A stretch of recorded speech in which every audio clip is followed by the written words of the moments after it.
This is Larry Bonaroto from LarryOnLearning.com, and this is your Morning Minute. How will you overcome life's difficulties? It seems the walls are closing in on you. You lose your good job due to a mistake, downsizing, or the leader bringing in their own team. Your spouse asks for a divorce. You get sick or injured, unable to work. You may experience crime, bankruptcy, or the death of a family member or friend. Your child often misbehaves, gets into fights, or has a disability. You feel discriminated against or socially outcast. You may be suffering from an addiction to drugs or alcohol. These are all serious, life-changing issues that we will not minimize. However, the wrong reaction is PPPM, poor, pitiful me. When bad things happen, either someone else's fault or our fault, we must make a choice.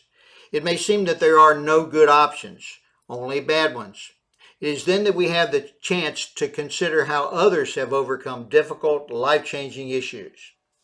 As a child, Ben Carson dreamed of becoming a surgeon in spite of his parents' divorce, racial discrimination, poverty, and his poor grades. He was able to overcome these obstacles to become a world-famous neurosurgeon and head of neurosurgery at Johns Hopkins Hospital in Baltimore, Maryland. He served as head of the U.S. Department of Housing and ran for President of the United States. After failing at farming, Ulysses Grant joined the Army, serving admirably in the Mexican War.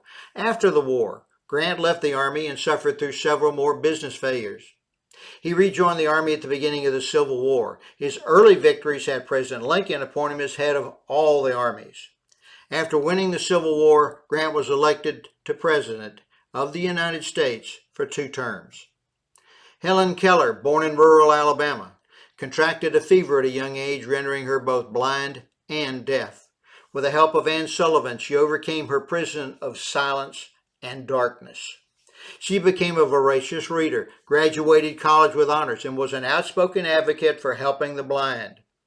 She traveled to 39 countries on 5 continents, wrote 14 books, and became a strong supporter of women's suffrage and civil rights. Winston Churchill called her, quote, the greatest woman of our age, end quote.